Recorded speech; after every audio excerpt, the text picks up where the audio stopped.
Okay, we're almost ready to start. They say it's not rocket science to do lectures at KTH, but sometimes it is. And we have a few viewers in Zoom also, and it's the viewers in Zoom we're trying to get online. Men nu byter vi till svenska. Jag är Christer Fugensang, Sveriges första astronaut. Tack, Carl Mikael Bellman, som är vice föreståndare här på KTH Rymdcenter. Och jag är föreståndare för KTH Rymdcenter. Och så här, jag och KTH Rymdcenter och hela KTH är väldigt glada och stolta att vi har Jessica Meir här. Och vi tackar också Rymdstyrelsen som ordnar en hel turné för Jessica i Sverige och då har föreslagit att hennes öppna seminarium i Stockholmstrakten det blir här på KTH. Så jag träffade Jessica första gången våren 2014. Jessica började astronautträningen i Houston hos NASA. Hon var del av NASA-gruppen 21, jag var själv i grupp 16. Hon började på hösten 2013 och sen så råkade jag vara där på våren och det råkade vara någon slags avslutningsfest från nya astronautgruppen tillsammans med första den grupp som just hade blivit utbildad till flygledare, flight directors. Jag vet, Jessica förstår all svenska så att jag vet vad hon säger. Så när det där man går runt och pratar med folk och så plötsligt kommer det fram flicka, jag vet inte på rätt sätt här, som pratar till mig på svenska liksom. Jag blir väldigt förvånad. Och sen väldigt glad när jag inser att wow, här har vi en ny svensk astronaut. Jag visste faktiskt inte, jag hade missat i flödet. Så Jessica, mamma är från Sverige, pappa från Israel. Hon har amerikanskt medborgarskap, hon har svensk medborgarskap. Och när hon var då den första svenska kvinnan i rymden. Hon har också rekordet faktor 8 nästan, svenska rekord i tid spenderad i rymden. Och har också gjort 3 rymdpromenader. Och det var väldigt speciella rymdpromenader på det viset att det var den första som var enbart kvinnor som gjorde. Tillsammans med Kristina Kock. Och om ni vill veta mer om det där och varför det var så kan du fråga Jessica. För Jessica och Kristina höll ett föredrag på internationella rymdkonferensen som var i Dubai i oktober. De pratade bland annat om just det då. Så nu ska inte jag säga mer. Alltså, de kanske säger att Jessica, hennes utbildning är marinbiolog. Så biologi är hennes grej. Det igen visar att det finns väldigt många vägar in till att bli astronaut och komma upp i rymden. Men nu kommer Jessica prata så länge hon vill. Vilket jag tror kanske är ungefär 45 minuter om sin rymderfarenheter såklart. Sen blir det frågor. Ni som är på Zoom, ni kan skriva frågor i chatten. Kollar vi det. Och kommer inte bli möjlighet till liksom individuella fotografering, selfies. Det är så många här. Men däremot så några gruppfoton. Om det är liksom vissa grupper. Jag tror att Astronomiska ungdom är en grupp och någon annan så här. Så har Jessica lovat att vara med på det. Så därmed så... Ordet är ditt, the word is yours. Okej. Tack så mycket.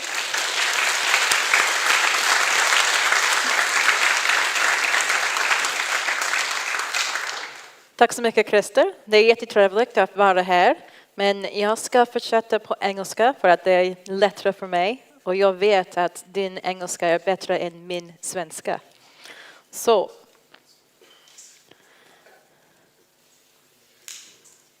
So I'm going to start the presentation by just showing you a video, which you've had a little bit of a preview of here already.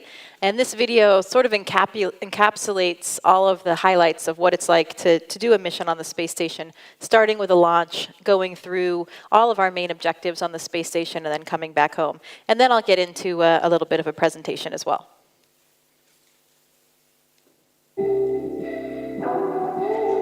So this starts... Okay.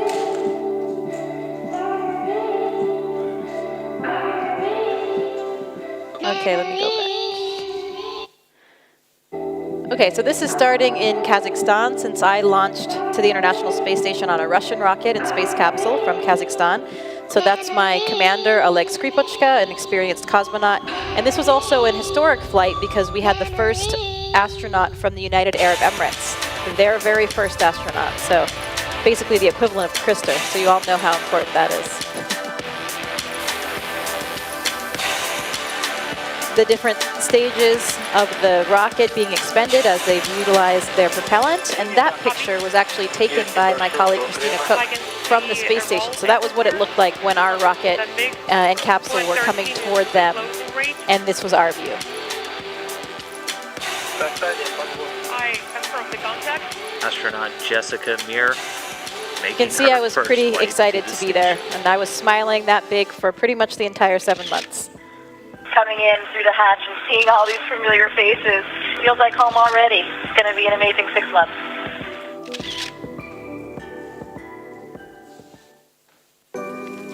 The best thing about being in space, of course, is just experiencing weightlessness 24 hours a day. It makes everything more fun when you can just spin around in a ball or shoot yourself down a module.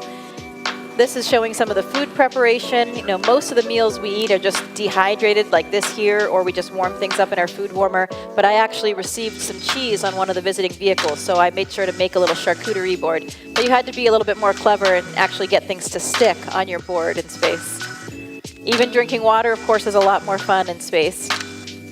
Exercise is a very important part of our day. We exercise for a block about 2 hours per day on the weightlifting machine, which you saw there, can configure into over 20 different exercises, the treadmill, and then also the cycle ergometer, a stationary bike. You know, without that, we would have a significant loss of our bone density and muscle mass. Even brushing your teeth is more fun when you're floating around. We were up there for several holidays, Halloween, and then several anniversaries for Apollo missions, so we wanted to commemorate those. Merry Christmas. As you can see, astronauts have many skills, including musical skills. We try anyway. But celebrating the holidays and, of course, just taking some time out like you would on the Earth is really important for us as well.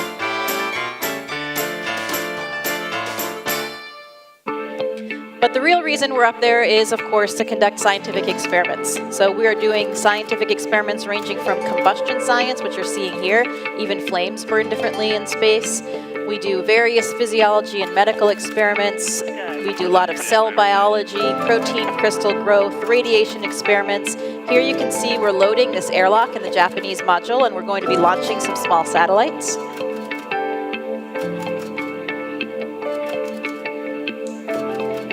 We grew lettuce during our mission. This is Mizuna lettuce, a sort of mustardy green, and it was really nice to have something green and growing that we were interacting with during the mission, and we got to have a fresh salad at the end of that experiment, so that was quite a reward. This is the life sciences glove box, so we're doing lots of different types of cell culture here, bone cells, we did some muscle cells, we do some rodent research in there, and this was a comprehensive physiological study that we did. That's our -80 freezer, so that's how we keep our samples cold before we bring them home.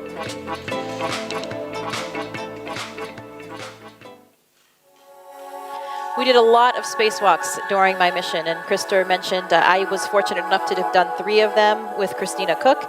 We also did some spacewalks that Luca and Drew did to fix the alpha-magnetic spectrometer. So Krister can probably talk a lot more intelligently about that, the wonders of that device. But this is some footage of my first spacewalk. Great EVA. Drew, thank you so much. Thank you, Drew. Thank you so much. And this was a series of spacewalks to upgrade the batteries on the space station, basically to give these new lithium-ion batteries. That was Italian astronaut Luca Parmitano. He was our commander. He was driving the robotic arm. Christina was on the end of the arm, and that's me translating out to our work site.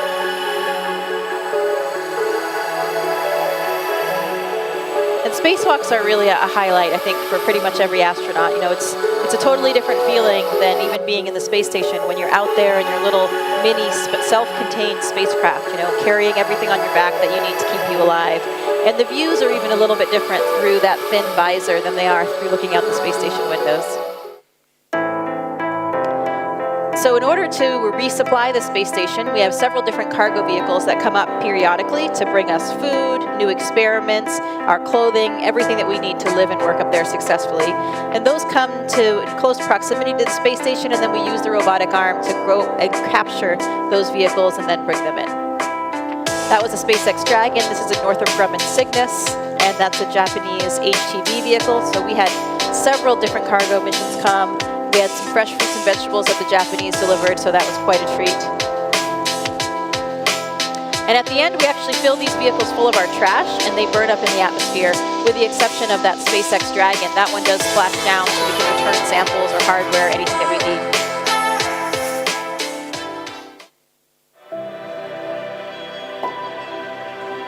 Invariably, if an astronaut has free time, you're most likely to find them in the cupola or in one of the other windows, just enjoying the views. And it really never gets old. It's just so breathtaking having that vantage point of our planet. All the different shapes and colors and textures, it really does look incredibly different and really like an artistic expression. And sometimes we're doing science as well, so we fly regularly over the same points, like for example the southern Patagonia ice fields, where we can take pictures, send them to the scientists, and help them monitor the retreat of the glaciers. That's the coast of Israel, coming over the Middle East.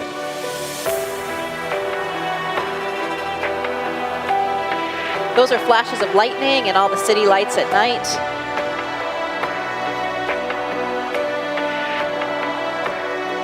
That's the Nile River in Cairo. You can see all the population is really concentrated along the water source. Those are squid fishing boats, those green lanterns, squid fishing boats off of Thailand. And of course, the northern and southern lights are incredibly beautiful from space. Being Swedes, you probably all see them regularly, but I still have never seen them from Earth, so I've only seen them from space.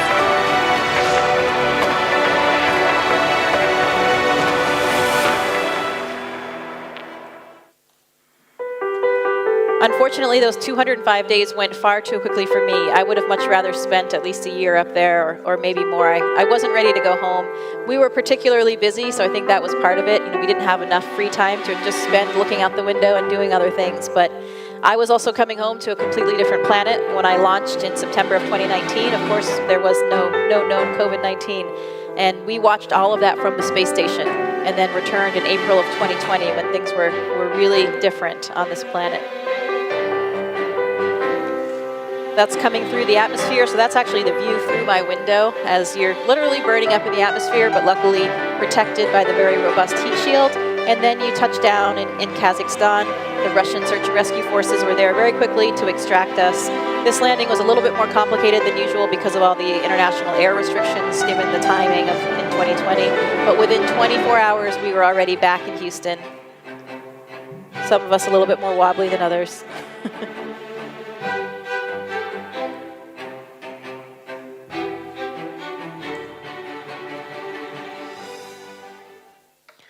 Okay, so I'm going to switch over to a presentation. And hopefully that kind of showed you the overall mission architecture and kind of a little bit of what it feels like to be up there on the International Space Station. And now I'll tell you a little bit more about my journey in getting there because everybody's is quite different. And I think that's one of the really exciting things about the astronaut office these days. When we started the astronaut program, all of the astronauts were pretty much the same. They were all white male military test pilots. And at the time, that made sense. They were testing these vehicles. We didn't even know what would happen to the human body in space. We didn't even know if these spacecrafts would function correctly and work. But now we are up there with the objective of completing science. It's a different mission. We have long duration missions. And so now our astronaut office is very much more diverse, which makes sense. There are so many studies even here on Earth that show us how much more successful and how much happier employees are when you have a diverse workforce. So we have astronauts from all different backgrounds. There are a few of us life scientists. We're still probably the minority. Majority, I would say, still have engineering degrees, but we have physicists like Krister, we have chemists, we have other life scientists, we have medical doctors. So there's really a diverse workforce. Really, any STEM field can lead to a career in space. So this will just show you a little bit about my particular journey. And this is a vantage point. If you look up in the right, if you're familiar at all with the northeast of the United States, you have the very familiar shape of Cape Cod up here. And this is where I grew up, in a very small town in Caribou, Maine. And my parents, as Krista mentioned, my parents were actually married here in Sweden, and my oldest two sisters were born here, but then they immigrated to the US. So I was born up here in Caribou, Maine. And from the time that I was 5 years old, I started saying I wanted to be an astronaut. So as you can see, a very good Swedish mother had me on skis by the time I was 2. She actually brought those skis with her, those old wooden skis with her from Sweden when they moved. And also, right next to Caribou, Maine, is a town called New Sweden, where we actually had midsummer festivities every year and even some folk costumes here. So had a little bit of a Swedish influence in our lives from the time, even though I wasn't actually born here. In 1999, that's when I had my first adventures in microgravity. So having wanted to be an astronaut from that time when I was 5, I involved myself in any kind of space-related activity that I could. But biology was my favorite subject. So I was always studying that and kind of doing both things in parallel. When I was an undergraduate, I had a chance to combine both of those passions for the first time, and we designed an experiment to fly aboard what's called the Vomit Comet, an airplane at NASA that flies in a parabola shape. So basically, you're on the top of the parabola, the pilot shuts off the engine, you're in free fall, so you are experiencing microgravity for about 30 to 35 seconds, and they do a series of those. And we can use that as a test bed for microgravity research or to test certain pieces of hardware. So this was the first time that I did an experiment, and we actually we designed, as you can see in the glove boxes there on the right, we designed this experiment to compare conventional suturing. So we were using pig's feet, which a lot of medical students will use to practice suturing. We were comparing conventional suturing with using what was then a new tissue adhesive called Dermabond. Basically, it's like a medical super glue. It's very, very common and utilized everywhere now. But at the time, it was relatively new, and we thought it would be very useful for space. Suturing in space is a lot more difficult, especially for a bunch of non-physicians. So we thought it could be a quite useful application. So that was in 1999 when I was just finishing my undergraduate studies in biology. And that was, I would say, one of these first big transitions of my journey in reaching this job now, in turning from a student scientist to a science coordinator. After this, I did actually go pursue a master's at the International Space University, which was another extraordinary opportunity because I didn't quite know, I knew I wanted to go get an advanced degree, but at the time I was thinking about medical school or maybe doing a PhD. I couldn't quite decide. I found out about this International Space University, a year-long program in Strasbourg, France, and I thought, what a great opportunity. You know, it's a year living in Europe, in Central Europe, and I know it's about space, which I love, and then I can figure out what to do. Coming from that, I actually ended up going to NASA and getting a job, which was part of an internship that was part of my master's program at the Space University, led to a job working as a scientist at the Johnson Space Center, where I work now. So I was there from 2000 to 2003, and I know Krista recognizes Pedro Duque here, Spanish astronaut, and I'm training him here how to use the ultrasound on board the International Space Station. So of course I still had the desire to be an astronaut, but at the time I was there coordinating life science experiments, so helping write the procedures, being a liaison between the principal investigator, wherever they were in the world, and getting that through the NASA process, and then even training the astronauts how to do the experiment on board. We were talking about this earlier today, this period was really the beginning of building and constructing the entire space station. So there was very little time to do science on board. So it's really nice for me now at this phase, having flown on the space station about 20 years later, to see how much science and utilization we're doing now, which of course was always the main objective of the space station. So after 2003, after being there for 3 years, I had a lot of incredible opportunities, from training astronauts to living and working with them underwater in one of the analogs that we used called NEMO, the NASA Extreme Environment Mission Operations. And this is a really great platform because, if you think about it, what do we do in order to prepare for space? How do we train astronauts? How do we test hardware, get things ready when we can't replicate all of the characteristics of space? So what we do is identify environments that have some characteristics in common. Maybe you need a life support system to go outside. You're living in a small, confined space with a few other people, and you can test these types of equipment. You can also train the astronauts in things like what we call expeditionary skills, basically how to play nicely with others. And that's something that's very important to the astronaut office these days. You know, we want to make sure that we're picking not only a top scientist or a top pilot, but people that are good team players and can work together. Because when you're living together for 6 or 7 months or more on the space station, you really need to have that good cohesive team dynamic, not just a bunch of individuals.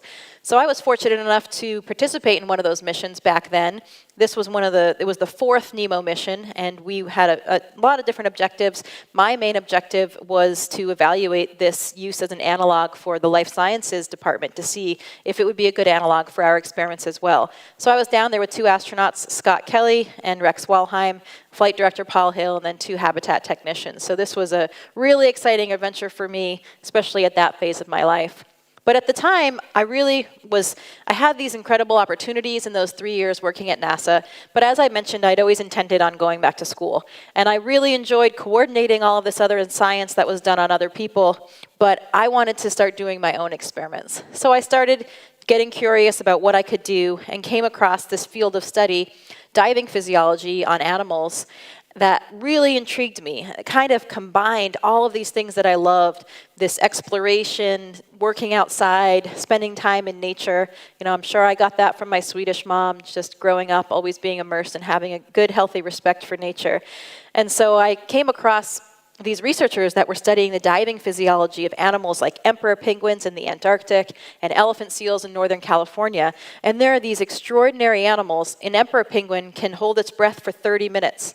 So imagine holding your breath now for the rest of the time that I talked. I don't recommend it. You know, we have nowhere near that capacity. But these animals have these extraordinary capabilities, and I wanted to really understand more about what it is in their underlying physiology that allows them to do that. So we actually went to the Antarctic 4 times for this research, and I got to go a 5th time as well to test out some dive gear. But these animals, as I've mentioned, I think they became quite famous with March of the Penguins, and for all these other behaviors, we know these extreme behaviors and how they incubate their eggs during these extreme Antarctic winters. But we were most interested in their diving physiology. As I mentioned, how can they hold their breath for 30 minutes? They're air-breathing, breath-hold divers, just like us. And they're not down there resting. They're swimming around actively and foraging, but they have a completely different response than we would have for exercise. And so those are the kind of things that we were looking at. We would put these small backpack recorders on them, and we would actually do surgeries where we were inserting EKG electrodes so that we could measure their heart rate during the dive. We also inserted PO2 electrodes. We could actually measure the partial pressure of oxygen in their blood vessels while they were diving, and then correlate it to what they were doing during the dive and try to understand all of the dynamics of their cardiovascular and respiratory systems and how their physiology could explain that incredible diving capacity. I was also very lucky to dive down there. It's really, if you're a scuba diver, there's no better place to dive than in the Antarctic. That is where all of the life is. You know, you're on the surface and you get used to this environment that's completely white, austere, devoid of any color, and then suddenly you plunge below the water, and that's where you find all of the life. You have giant purple sponges, big red sea stars, big orange pycnogonids or sea spiders. This gigantism is one of the adaptations to dealing with the cold water given the surface area to volume ratio. And then, of course, you might have penguins or seals swimming around you as well. So quite an amazing place to dive. We also worked with this species, the northern elephant seal. So if you thought 30 minutes was impressive, this animal can hold its breath for 2 hours. And again, it's a mammal just like us. So how can you explain this extraordinary capability? So we are doing the same kind of experiments on these animals, putting recorders on their backs and measuring their diving capabilities and their physiology, the heart rates, the oxygen levels, and that kind of thing. From that, I decided that constituted my PhD work at the Scripps Institution of Oceanography. And then I thought, well, there's a whole nother world of animals that have equally as impressive behaviors and physiologies because they live or fly at high altitudes. So this is a bar-headed goose, and this is the species of goose that migrates twice a year over the tallest mountains on the planet. So again, this extraordinary behavior. And flying is the costliest form of vertebrate locomotion. So it takes more oxygen to fly than for any other animal to move around. So how do you explain that when this animal is flying over the Himalayas, where the oxygen level is only a half to a third the amount that we would have here at sea level? So same kind of thing. We wanted to study their physiology and try to understand some of those reasons. So this one was probably the most difficult thing I ever did, because what we decided we needed to do was to fly these birds in a very controlled environment in a wind tunnel so that we could put these different recorders on them. In order to do that, we took advantage of the imprinting instinct, which is very strong, particularly in waterfowl. So the first thing that they see when they hatch out of the egg, they think is their parent. So these are my baby goslings. We got bar-headed geese from a waterfowl park in the US, and so they're genetically the same as bar-headed geese in the wild. And these geese truly thought that I was mother. So I became a modern mother goose, and they would follow me around, and it was really an incredible experience, especially for a woman in her 30s, to have these 12 goslings following me around everywhere I went. They grow quite quickly, and within a few months they already have their fully formed wings. Now the goal, as I mentioned, was to fly them in the wind tunnel, but unfortunately the wind tunnel at the university was broken when they were ready to fly. So we had to be a little bit more creative because we wanted to make sure that we could develop their flight capacity. So no data was collected in this phase of the experiment, but it was a lot of fun. We started out on a bicycle, and I would have the birds next to me. Within a day or two, the bicycle was way too slow for them, so we switched over to this little scooter, and I would go up and down the road with the birds flying next to me. And they would be flying so close to me that their wings would sometimes be brushing my shoulder. So it's really an amazing feeling to have that connection and be so close to an animal in flight like that. But in the end, we were successful at getting in the wind tunnel, and you can see that here. This video shows my undergraduate student doing all the hard work, as probably some of you are familiar with in here. And I'm kind of standing at the front of the tunnel encouraging the bird to fly. The bird's wearing a mask so that we can collect its expired air and analyze the oxygen and CO2 production so we can understand the metabolic rate. We also have another tube going in the mask delivering nitrogen, so we're lowering the overall oxygen that they're breathing in and simulating that high altitude. It's not hypobaric at high altitude because we're not changing the pressure in the wind tunnel, but we are making them hypoxic or reducing the amount of oxygen that they're breathing in. So this video, this bird is flying, maintaining its flight at 10.5% oxygen. So half that which we have here in this room, and that would be equivalent to an altitude of about 5,500 meters. We were also able to bring them down to 7% oxygen, which would be higher than the summit of Everest. So we did various, you can see the bird is wearing a backpack here, kind of like the diving animals were. So we're measuring heart rate at the same time. We're measuring oxygen level to really fully understand this cardiovascular and respiratory response. So that brings us to, I think, which is the last transition, or at least for now, when I completed all of these scientific studies. You know, I had gone from coordinating other people's science, then I decided to do my own, and I was doing these experiments on other animals, and then I became an astronaut where I became the subject. So to me, it was really making that circle complete, perhaps paying my dues for all of the science that I'd asked other people to do or asked the animal subjects to do, and then come to 2019 and 2020, and I am the animal up there in the extreme environment, being poked and prodded in the name of science. Doing a blood draw here. This was an experiment, a Japanese experiment that was looking at cerebral, it was called cerebral autoregulation, so it was looking at blood flow to the brain. So various different physiological measurements being made here, my blood saturation, my heart rate. This was a little Doppler probe that was measuring that blood flow to the brain. As you can see, we have a lot of instruments going on. So if you go back toward this ultrasound, the picture from when I was training Pedro Duque how to use the ultrasound, and then 17 years later, I was using an ultrasound, actually a different one, an improved version, but just showing that last phase of my transition all the way through. So as we said, the primary objective of the space station is really scientific experiments. And so this is just an example of some of the numbers. I participated in almost 160 experiments. My colleague, Drew Morgan, who is an Army physician, he did a few more than me, but he had 2 months longer in space, so that's the reason why. In this photo, you can see we're getting set up for some rodent experiments. We had some really interesting experiments that we were doing with mice, and Drew and I really were quite passionate about doing these. Of course, having done animal surgeries in my previous career, we felt like finally we had something that was taking our backgrounds into account instead of the more heavily dominated engineering world of our colleagues. And Drew, being a physician, also had that kind of experience. So we really enjoyed doing those experiments. And I'm happy to talk a lot more about some of those particular experiments. I have some backup slides if we want to pull out a few examples like I did in a talk earlier today to get a little bit more in-depth in any experiments. But in general, for the kind of resources that you might be interested in, there's an app that I would definitely recommend called the Space Station Research Explorer.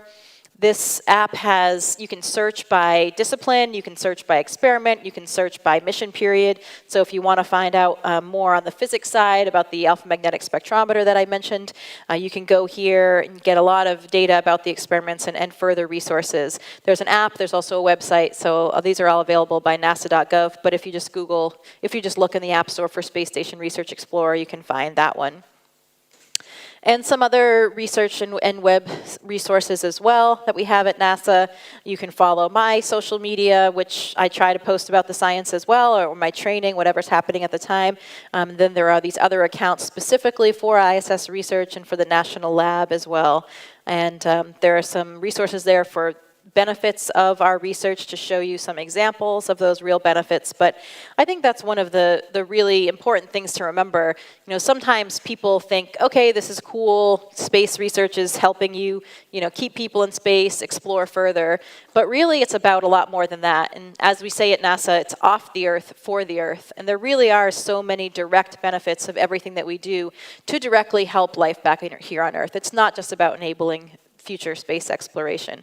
There are a lot of different medical experiments, for example, which have directly led to treatments and to different pharmaceutical developments. In space, we can grow larger, more pure protein crystals, and this has allowed researchers to adapt specific target sites on those proteins for therapeutic protocols. There are drugs in clinical trials for Duchenne's muscular dystrophy. We've looked at Alzheimer's, Parkinson's, various other disease states. There are so many spin-off technologies in terms of the hardware development as well. There have been new discoveries such as cool flames from the combustion experiments. So there are so many different examples, and I think for you guys here, it's just such an important thing to remember when we invest this kind of money, this kind of support and resources in space. And I often use the Apollo program as an example. During the Apollo program, we had such an influx, so many resources that were poured into all of the STEM fields. And that's something that has been paying dividends for decades since, entirely outside of the space sector. We can expect that kind of impetus again with the Artemis program and returning to the moon. When you make these kind of investments in the space sector, there are always so many other benefits that come in so many different sectors, and including even just the simple one of inspiring people in the public to continue to study the science and technology fields. This is a photograph from Expedition 40. So I think this was a 2014 maybe. Let's see. 2014, and so that's a view of the Baltic Sea. So you should be able to make out some familiar landmarks there. And then I also wanted to point out, of course, it had been a while since a Swedish flag had been out on a spacewalk, and this is one of Christer's photos, where you can clearly see that a Swede was indeed in space. And another one here that displays the flag quite visibly. Now, of course, I'm a NASA astronaut. I'm not an ESA astronaut, so I wasn't allowed to wear a Swedish flag on my spacesuit, but I made sure to bring one out with me anyway. So this is my cuff checklist that we have on our arm that actually does have quite an important purpose. We have, emergency procedures here if anything were to go wrong with our spacesuit, and also sometimes some cue cards specific to the duties that we're doing. If we were to lose communications or something, you know, we have some information that we need there. But usually astronauts will put some pictures, some family members, or some things that are important to them. So I did make sure that a svenska flaggan was there once again, because I couldn't let Christer have all the glory. So we tried to, you know, all of us bring things that are important to us to space and want to capture that, because for us it's certainly not just about us. This is not a mission for me. This is really a mission for everybody and really for all of humanity. You know, especially for those people that helped us along the way, and just to represent, you know, everything that's important to us. So one of the flight suits that we have, since I flew with the Russians, this was a Russian designed spacesuit, and you can kind of do whatever you want with it. So I wanted to make sure that I had one flight suit that at least had a Swedish flag on it. And of course, I had to bring some reading material because, as I mentioned, my Swedish is, you know, maybe more like the Pippi Longstrump level than anything else. So here I'm just brushing up on a bit of Swedish during the mission as well, and had a few other things as well that came with me. And all of these items are going to be given back to all of you, to the various organizations, so that you can enjoy them and share in them as well. We presented this flag earlier today. So I actually did a study abroad program when I was an undergrad and spent a semester at Stockholm's Universitet. So we had presented that flag back with them as well. So that's all I had to formally talk about. Again, here's a picture of Scandinavia taken at night. A really beautiful photograph. This was taken in 2015. Again, not by me. I might. Yeah, this is Scott's. I don't think I have a good picture of, you know, I'm not even sure I tried that hard because I didn't think that we could get any. Because, you know, given our orbit, we're only about 51 degrees, so we don't pass over the top of Scandinavia. It's difficult to get good pictures. But after realizing you can. So I have to look back at some of my pictures because I probably do have some. Unfortunately, you know, we take hundreds per day when you're taking photographs, and then there's never enough time to actually go through them. So eventually I'll get to mine, and hopefully we'll have some good ones of this area as well. But this one that Scott took is really extraordinary. So with that, we can have plenty of time for questions. You know, if you do want to talk about any particular experiments, we can do that as well. And I have some of those in backup slides, but probably people have some questions, so we could answer those.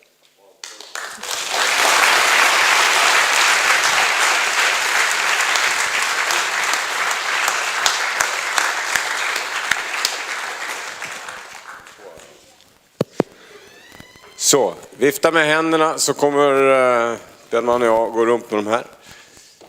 Har vi någon? Hi, I was just wondering what are your hopes for the future, going to the moon maybe and Mars? Is that something that you would like to travel to? I would definitely love to go to the moon. That was actually, you know, my mom tells me that I first started saying I wanted to be an astronaut when I was 5, but my first distinct memory was in the first grade when we were asked to draw a picture of what we wanted to be when we grew up. And I drew a picture of an astronaut standing on the surface of the moon, kind of that iconic Apollo image. So that was what I always had in my mind, and certainly fulfilled this dream of going to space, but that would be the real dream. And it is really interesting because this is realistic now. You know, we are in what we're calling the Artemis generation, when we're finally building the spacecraft and the rocket. And if you've been following along at all, the Artemis 1 mission is on the launch pad right now. It's if all goes well, it'll be undergoing a test today, which will be the final test before it launches. If that goes well, then in a couple months it will launch, and that will be a test of the Orion spacecraft and the Space Launch System. It'll go all the way around the moon, even further than the Apollo missions, and it'll come back. It won't, you know, there won't be any landing capability yet on this one. But we want to make sure that everything works correctly with the capsule and the rocket before we put humans on it. So if that goes well, then we would be assigning those crews shortly after it lands, and then the first mission with people on it will be about 2 years after that. And that will be, again, the same kind of trajectory, not landing yet on the moon, but going around it. And then the third mission, Artemis 3, is when we would have the first lander. So stay tuned. You know, I would love to be involved, of course, and actually I am involved right now on the ground. So we all have different ground jobs when we come back from space when we're not actively working and training for a mission. So my ground job right now is working to support the human landing system, which is the HLS program. That's the lander that SpaceX has the contract for right now for the first 2 landers. So I'm kind of a liaison between the astronaut office and SpaceX and following that program and hopefully helping it along. So we'll see what happens. You know, we being realistic about it, it's a government program, so you know I can anticipate that there will be some delays. Right now, my classmates, our generation of astronauts, are pretty well poised to be on these missions, but we'll see what happens as things progress. And other than that, Mars, I think, you know, eventually, really the goal of the Artemis program is to use the moon as a stepping stone. We'll have a sustainable presence there, but then to use that to go on to Mars. I don't think that will happen during my career as an astronaut. So, you know, maybe some of you, maybe your children, I don't know. But it will be wonderful to see. I hope it happens in our lifetime. But my guess is I probably won't be involved. Going to the moon would certainly be enough for me. Hi, firstly, thank you for the awesome presentation. So, when you're in the pub and you meet some new people, do you ever get funny reactions when you tell them you're an astronaut? Yes, absolutely. You know, sometimes people don't believe you. We were at an event in New York City a few weeks ago, and we met somebody new, and my fiance said, "Oh, well, she's an astronaut," and you know they carried on in conversation. And then he looked at me after, and this guy was like a famous actor producer. And a few minutes go by, and then he says, "Are you actually an astronaut? Really?" Like, no, we were just lying to you. But it is kind of interesting, you know, when I first got this job, and Krista can probably identify, you know, I actually was a little bit shy about saying it because I felt like it was kind of egotistical to bring it up. And so I would kind of avoid the question. I would say I was a scientist, or if they kept pressing, I would say, "Oh, I work at NASA." And if they kept pressing, then I would tell them. And now actually I'm a bit more open about it because I realized that, you know, it is really our duty to inspire and excite people about the mission and what we do, and in science and technology in general. And this is the one thing that's so pure. You know, when you talk about being an astronaut or going to space, everybody is instantly has a smile and is so excited. And I think it captures this enthusiasm, this childhood-like enthusiasm that people have. And there are few things that are really that pure anymore that people get that excited about.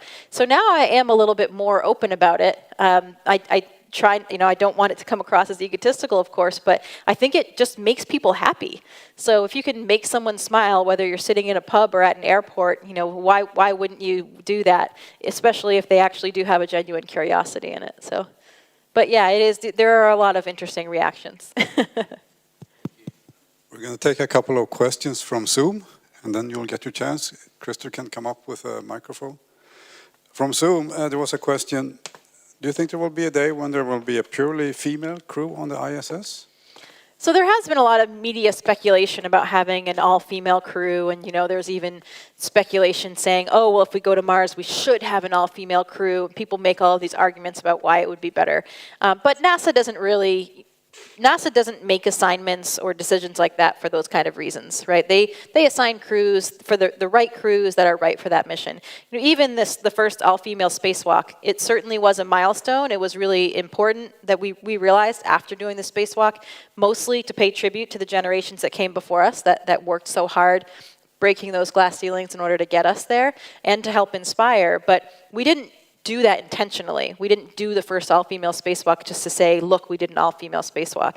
So I don't think that we would ever assign a mission that way. It could happen, but if it does, it would be because those are the right people for that mission, not because it's, you know, trying to be some kind of statement. So yeah, I don't know. We'll see what happens.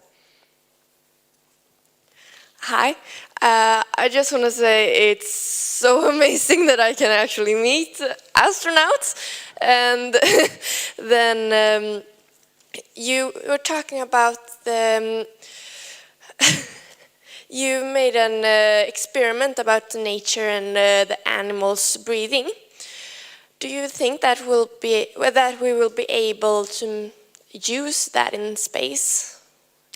or the other experiments you did on that? Yeah, it's a good question. I mean, the research that I was doing wasn't necessarily directly applicable, but there are a lot of interesting parallels, I would say, with the type of research I did, and maybe more things like this hypoxia research. If you compare when an animal experiences hypoxia, like these divers, they hold their breath, they experience very low levels of oxygen, sometimes they cut off blood flow to certain organs, and then they reperfuse this blood flow, and that actually causes a lot of damage to cells and tissues because of these oxygen-free radicals. So there are a lot of parallels that we can take from animals like this in order to solve some human medical problems, still things that are really big and looming. And some of those might benefit future space explorers as well. So if you think about a really long duration mission, and people have speculated about what do you do with the astronauts, maybe you make them hibernate.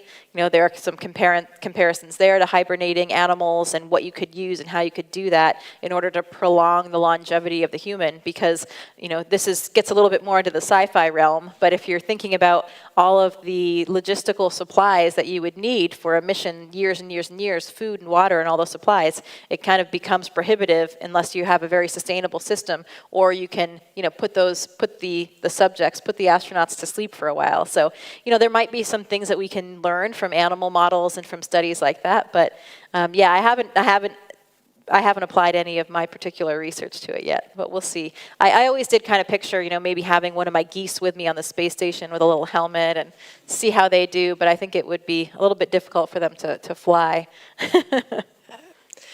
Is it a dream for you to use all your experiments you have done with the geese to make an effort in space? It hasn't been something that's been realistically feasible yet, but maybe we'll see in the future. So we have another question from Zoom.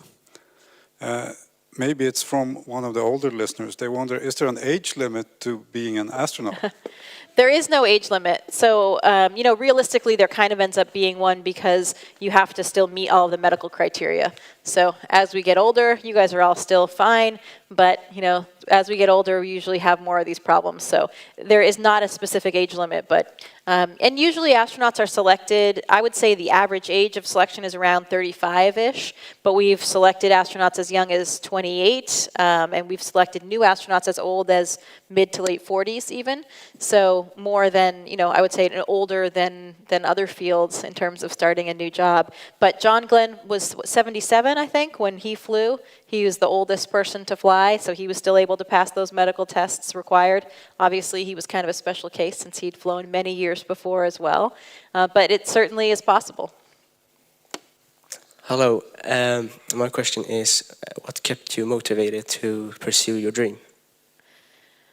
I think the main thing that kept me motivated was the fact that I had really discovered what I was really passionate about, and that's why I talked a lot about all the different journeys about becoming an astronaut. So for my classmates, for example, there were 8 of us that were selected in 2013. It was the first time that we had 4 women and 4 men, so we actually had 50-50 ratio. And we had me as a life scientist, we had an Army physician, we had some military test pilots, we had an engineer, we had one guy who was a Navy pilot but also an astrophysicist. So you have this kind of diversity, but the thing that we all have in common is we all did what we loved. And even though our paths were so different, we all ended up in the same place because we had really followed that passion and worked really hard at it and taken some risks along the way and experienced failure along the way. I think all of those things are really the recipe for making your dreams come true. But I think because I was always doing what I loved, there was nothing, I didn't ever feel like I needed motivation. I had all the motivation that I was doing through all my biology research and then into this career now. And that was one thing that I felt incredibly fortunate for. I remember when I was young, people would say, "You're so lucky, you have this one dream and this one goal. I wish I had that, I don't know what I want to do."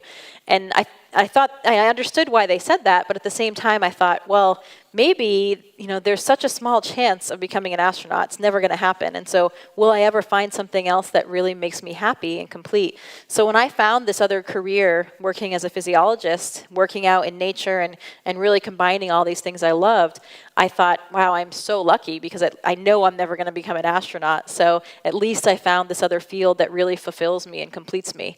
So I think it was that, having these things that I was truly passionate about that just keeps you motivated. And there's always hard work along the way. There are always, life at NASA is far from perfect. There are a lot of things that are very frustrating about this job, just like any other job. But I can tell you, the moment I arrived in space, I knew that it was all worth it. It was just the first thing. It was like, I would do all of that again, and even all the hardships times 1,000, because this is totally worth it. What do you think the important personality traits that NASA saw into you to select you as an astronaut? So I think some of what I was actually just on my first astronaut selection board. So this new class of astronauts that just started earlier this year, I was on the board that helped pick them. And what we really look for, of course, we talked about you need to have the STEM degree, of course, those basic qualifications. But once you have these highly qualified individuals that we're bringing in for interviews, all of them on paper are really perfect for the job, right? They could all do the job very well. But then what we're really looking for are all those other aspects. Like I mentioned, the teamwork. We need to have people that are good at taking care of themselves. They're very proficient, but they're also good at contributing to the team. There's somebody, I like to think about it as somebody you might want to go camping with. They can take care of their own gear. They're not leaving a mess everywhere, but they can also, cook dinner and pitch in and help somebody when they're struggling along the way. And those are the kind of individuals that we pick. And it used to be in the shuttle program, they would sometimes pick people just because they were a top scientist or a top pilot and maybe not the best person, but they seemed to be the right person for the job. Now that we have these long duration missions, the personality is a very big part of it, and we're not picking people solely based on their technical skills. They need to be a good team player as well. So the other thing is that you need to be quite diverse. What we do, when I was on the space station, I wasn't a scientist, I was an operator. So I had to be able to not only do the scientific experiments, but also to do some spacewalks, to fix the toilet when it breaks, to change the light bulb. We don't have plumbers and electricians. We all have to have a diverse skill set to do all these things. And so if you take an average, sometimes if you take a stereotypical scientist, they might be spending all their time in the lab. They might not be that well-rounded, and that might not be the best person to be an astronaut. So we're really looking at that well-rounded factor. And I know for me, being a scientist, when you're on the board and you see maybe an Army helicopter pilot come in, well, you know that they have this operational aptitude already. You know they have this technical ability because that's what their whole career was in the military. If you come in as a scientist, that's one of the things that you really have to demonstrate. So for me, I talked a lot about my time in the Antarctic, not emphasizing the science. This interview is totally different than a regular job interview. Nobody cares what your publications, which journals your publications are in. They care that you spent time fixing a snowmobile or soldering a microprocessor. That I always say the best thing I learned in grad school was how to solder. And so those kind of practical skills I had to demonstrate because they knew I was good at the science, but they didn't know that I was good at all these other things. Things like the technical scuba diving I did with the dry suit in the Antarctic, that has a lot of parallels to things that we do for spacewalks. So they knew that I'd operated in those kind of harsh conditions, relying on equipment. So I think for me, that was what helped me get the job. Okay, coming back to your time in diving with the penguins, which looked great, by the way, but one of the Zoom listeners wondered, wasn't it dangerous to dive with the penguins? Not the penguins themselves particularly, but it can be dangerous to dive in the Antarctic. The water there is very cold. It's -2 all the time. There's no thermocline. And the most dangerous part of it is that's an overhead ice environment. So you're diving through a hole in the ice. And, if any of you scuba dive, when anything ever goes wrong, what do? You come to the surface. But, there you can't just go to the surface. There might be a seal blocking your hole, or if you're lost, you need to find your hole. You can't just go up anywhere. So I would say that's but that's one of the things that we do, which has so many similarities to how we work at NASA. We have so many safety protocols, and we're very, very well trained. They won't even let you dive down there if you're not very well trained. So that kind of that wasn't really a dangerous situation because of the training that we had. And the penguins themselves, I mean, they won't bother you. When you see them underwater, it's like watching a ballet. It's really incredible to see them darting around. And the wet-eel seals will come floating by too, but they're also not going to bother you. There was one time when I went into the dive hole and there had been a seal using that breathing hole. These Waddell seals are very territorial about the holes, and they have actually special adaptations in their teeth so they can kind of chew through to the ice and create a diving hole. But if someone comes down with a big drill like we do and creates a diving hole, then they'll use that one as well. So we were waiting to dive one day, and the seal was up there breathing, and we're waiting for it, waiting for it. Finally, it went down, and usually then they'll leave. I came down, and if they see a diver, they'll usually swim away because they see the bubbles. But I came down, and the seal was still right there underneath the hole, and it startled me. You know, of course, this is like a huge seal. I mean, he was like hundreds of kilograms, and he was right next to me, and he just stayed there. And I thought, this is incredible, you know, as a biologist, to be this close to the animal. At the same time, if it you know, was just trying to play with me, it could have destroyed my life support equipment. And I was waiting there for my advisor to come down, and he came down, and then he couldn't believe that the seal was still there. So he had his camera, and I'm basically like have my arm around the seal underwater posing for this picture. But unfortunately, the flash didn't work. So I just have the memory. I was wondering, once they had picked you, what was the training like becoming an astronaut, and how long did it take? So once you're selected, you enter what's called the astronaut candidate training program, which is typically about 2 years. And you have to demonstrate proficiency in kind of 5 main areas. So one, you do some flight training. I actually had my private pilot's license before becoming an astronaut, but that's not a requirement. So anybody that doesn't have military aviation experience goes to Pensacola, to a Navy base in Florida, where you fly T-6s, which is a really cool airplane to get you ready to fly the NASA T-38 jets that we fly. So the flight training is one. Then the spacesuit training is another big one. That's the most challenging thing that we do, really, both mentally and physically. Spacewalks are very challenging. We train to do that in the Neutral Buoyancy Lab, the large pool that we have in Houston. So you have to reach a certain proficiency level there. You have to reach a certain proficiency level in your Russian language training, since everybody on the space station has to speak both Russian and English. Then we do a lot of space station systems training, so learning about all the different systems, the electrical system, thermal control system, environmental life support system, to make sure that we understand how they work and how to do certain repairs. And then we also learn the other main area is flying the robotic arm, the Canadarm that's on the space station. So you have to get to a certain level of proficiency in all of those in order to graduate. And then sprinkled in through all of that training, you also have leadership training. So we do we'll do a water survival course, a land survival course. We did a Knowles backpacking trip, a 10-day backpacking trip together as a group to kind of emphasize some of those, what we call expeditionary skills. Working together well as a team. All of those different things are sprinkled in as well, but it's once you have demonstrated proficiency in all those main areas, then you graduate, and then you're no longer, they drop the candidate, so astronaut candidates are affectionately known as ASCANs, which isn't really the most glorious of titles. So once you finish that, you just become a real astronaut, and then you wait for your first mission assignment. And then when you're waiting, you're continuing proficiency and all those things. We don't want those skills to perish. But then that's when you're working the ground jobs, like I was explaining, me working with the landing system now. And then you wait for your mission assignment. When you're assigned a mission, it's usually 1.5 to 2 years before that. And then you're doing nothing but specific training for that mission. So then what's your favorite position except astronaut at NASA? Well, I think that would be a different answer for everybody. I think I would say the position that I respect the most probably at NASA are the flight directors. They are really, I've been so impressed by our flight directors, the knowledge that they have about everything about the space station. They're really the experts. We kind of dabble in everything because we have to be able to do so many different things as operators, but they're really the true experts and leaders in terms of the program. I would never want to be a flight director. Would you? No. So but it's interesting. There have been a couple crossovers. So there are some people that are interested in both. There is one astronaut that after he retired from being an astronaut, he became a flight director. So there are some people that are interested in both, but usually it's a different set of people that are interested in those two types of positions. But you know, there are so many different jobs at NASA, it's hard to really answer that question, from the engineers that are working in the flight control positions to the other NASA centers, the people that are actually designing, you know, spacecraft to go to other planets. You know, JPL, I find fascinating, everything that they're doing. So I think it's, yeah, there are a lot of answers to that.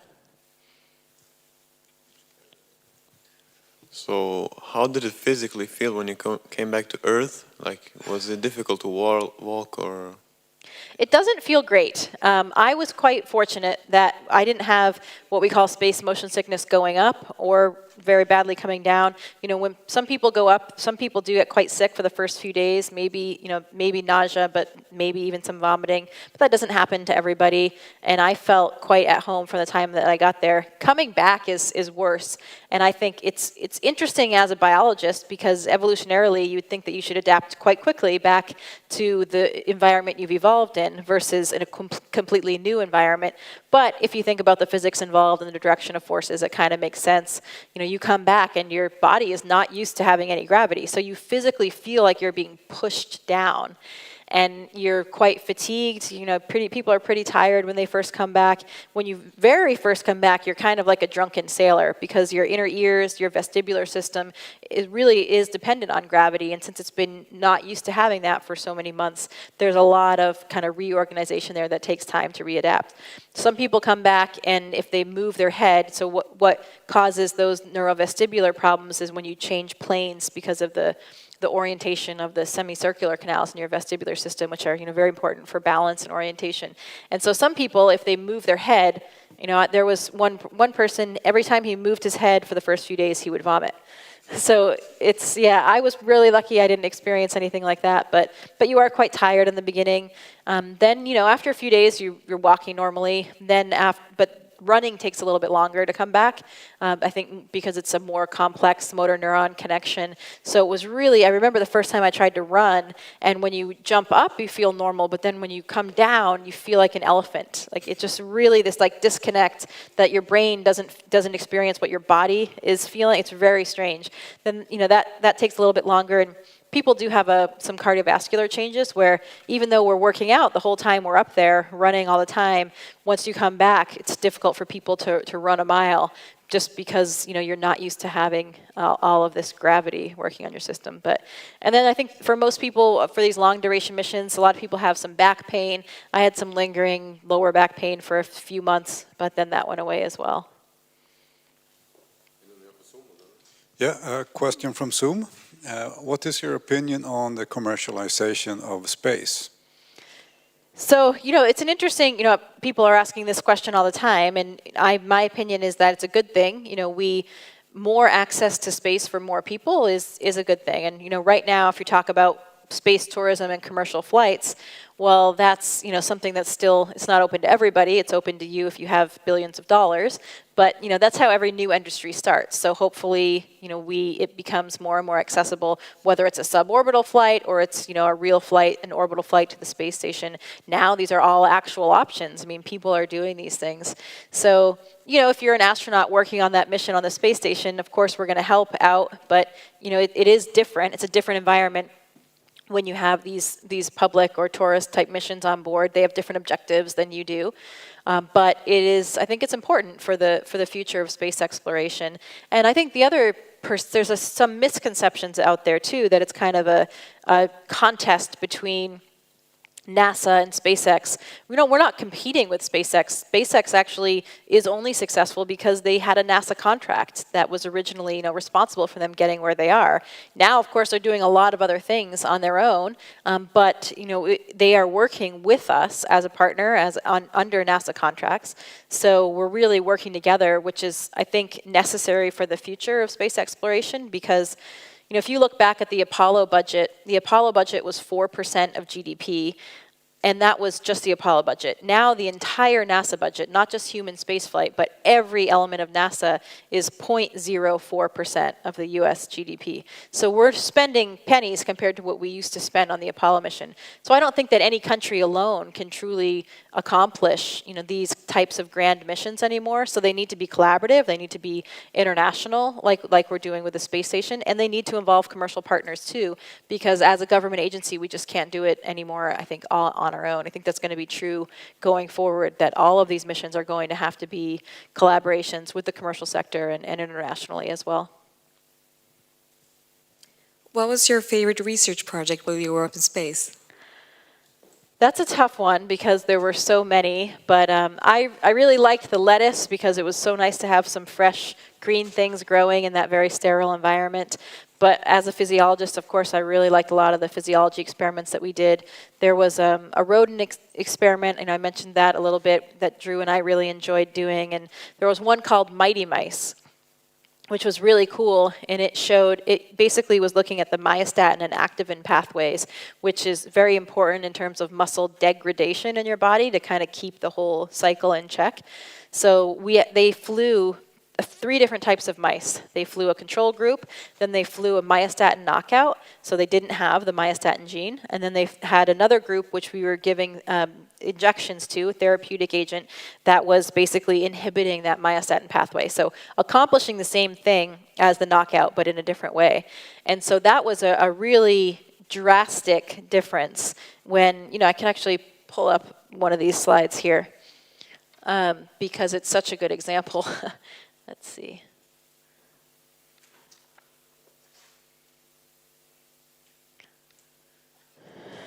So we were actually in space measuring their bone density. That's what this machine is up here. We would anesthetize them and put them on these little sticky plates and then put them in this bone densitometer so we could measure their bone density while they're still alive in space. And this was called Mighty Mice because what happens with these myostatin knockouts, they have this really big muscle mass because, like we said, it's important in muscle degradation. So if you don't have it, then your muscles grow even bigger. And this is the example. I mean, you can just see with the naked eye how big that Mighty Mouse is compared to the control group. And if you look at the morphology, look at that muscle mass. I mean, and also the bone density differences. So this is a great example of an experiment that has direct benefits towards the future space research, because if we talk about going to Mars, the only reason we're coming back preserving our bone density and muscle mass now is that we have these incredible exercise machines that you saw in the video. But as you saw, those are all really big. And so when we think about the Orion capsule to go back to the moon and go to Mars, we're not going to have the luxury of big equipment like that. So we need to figure out either some really compact piece of machinery that we can do all the same things, or we need to have some kind of therapeutic agent that can help us preserve our bone density and muscle mass. And this is an example. These mice were up there. They were not exercising. They maintained their muscle mass. They maintained their bone density and quality. And so this could be of something that could benefit astronauts in the future. At the same time, these researchers that are responsible for this experiment, their main goal isn't space research. Their main goal is helping patients on the Earth in terms of osteoporosis for the bone side and any other muscle degradation diseases. So muscle atrophy, certain disease states which cause this breakdown of muscle tissue. And so that's what they've been studying these pathways for, because they're trying to help patients on the ground. So this might be something that can, again, directly benefit patients on the ground as well. So it has those future applications off the Earth, but also for the Earth down here. And this experiment got a lot of press because of the whole Mighty Mouse, and it was a really great story. It was a husband and wife research team. They'd been working together for decades, and finally got their experiment to fly. So that was one that we really enjoyed doing. Hello. You went up there with the Soyuz rocket. So what can you tell us about your experience with working with the Russians? And I have a small correction. The NASA budget, when it was the biggest, wasn't 4% of GDP, but 4% of the federal budget, which was about 1/5 of GDP. Sure, yeah. So working and flying with the Russians, it was wonderful, really. It was to me, one of the highlights of the whole experience versus just other than just being in space. It was that whole experience living and working in Russia, and I really, fell in love with Moscow, and it was an incredible experience. Flying on the Soyuz is totally different than flying on SpaceX Dragon or the shuttle, as Krister can tell you. I think it's a good example of the difference between American engineering and Russian engineering. The Soyuz has been flying for decades. It has this simple, robust design philosophy, and it is quite archaic compared to these new flying machines because it was developed so long ago. The SpaceX Dragon is much more complicated. It's much more electronic, right? It's really all computerized. And the space shuttle was the most complex flying space machine ever. But that kind of shows that kind of American, let's make something new and complicated and different versus the old kind of Soviet mentality of this robust vehicle. But, I was very happy to fly on a Soyuz because it's the most reliable rocket out there. SpaceX is doing a wonderful job, but they just don't have enough missions yet to show that same kind of reliability. So it was a really great experience. Obviously the situation politically is quite tense now and is a little bit, it's quite sad, from the state of things. So I don't know what will happen in the future. But for me, I can say that it really was a wonderful experience. Okay, yes, so we will have 3 more questions. You, and then one from Zoom, and your last one. Then we have to stop the questions because we have to take photos also and give Jessica time to prepare for a meeting with the Crown Princess. Okay, Cat's out of the bag. Thank you very much for an inspiring presentation. I was wondering if going to space changed the way you look at the Earth and life here. Yes, absolutely. I think for me, for everybody it has a different effect, but a lot of astronauts come back as really avid environmentalists, even if they weren't before, because I can say, it really does change you. That was something that was important to me even before going to space, but I can say it resonated even more loudly after seeing the Earth with your own eyes from above. And it just is so extraordinary, the colors and the textures and the shapes, and you see this thin, tenuous band of an atmosphere, and you realize that that is what is protecting all of the life on this planet. And it is so not only beautiful, but utterly fragile, and that we really need to protect it. And that was something that was always important to me, but I think other people, I wish that everybody could see the Earth from that vantage point. And I think the other thing that really struck me was just seeing how interconnected everything was. You see these land masses and these connected oceans, and it's quite trite. Every astronaut says it, but you just realize there are none of these human-made borders that we've imposed upon ourselves, and you see that everyone shares the same home, that we really are truly one human.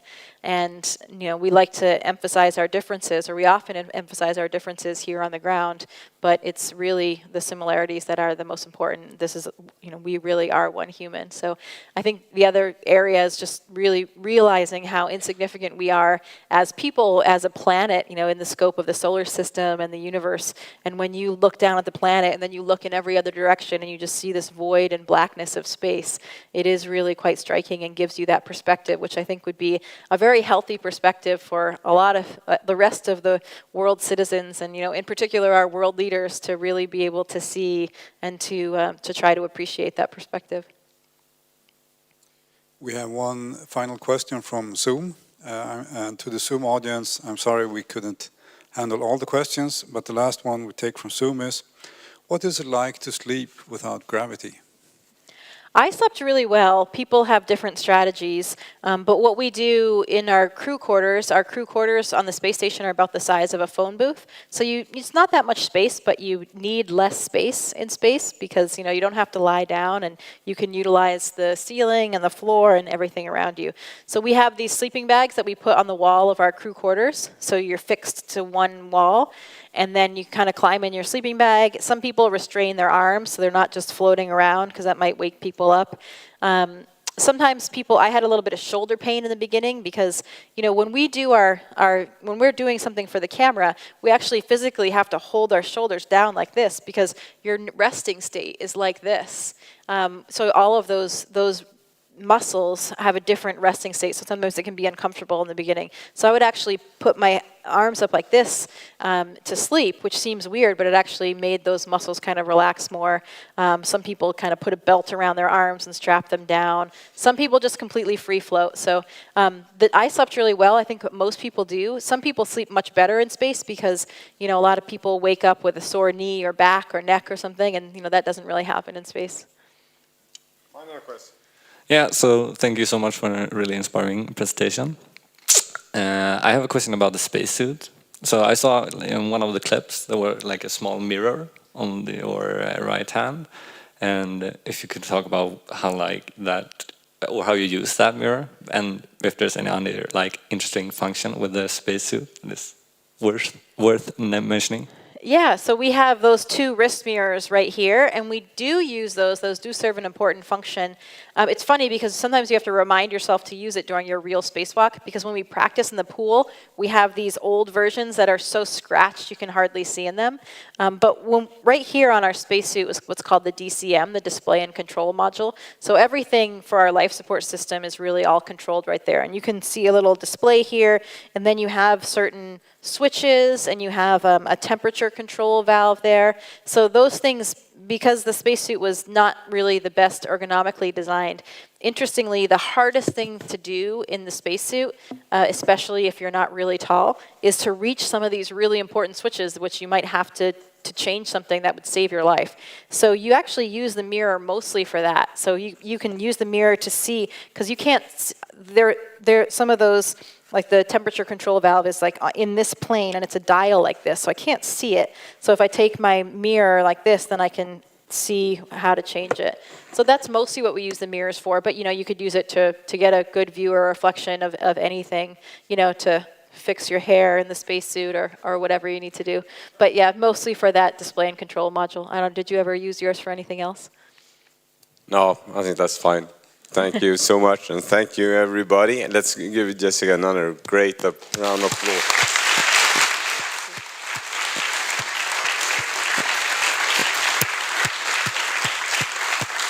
Super. On behalf of KTH and also Rymdstyrelsen, thank you so much for a super talk and all the interesting answers. Thank you for the questions. We're again very proud at KTH Space Center. We had you here. And I'll leave this for KTH as well, some patches and this signed photo. You know, each mission we design our own patches. So these are the 2 from my missions, the 61st and 62nd mission on the space station. Thank you. So I know there's some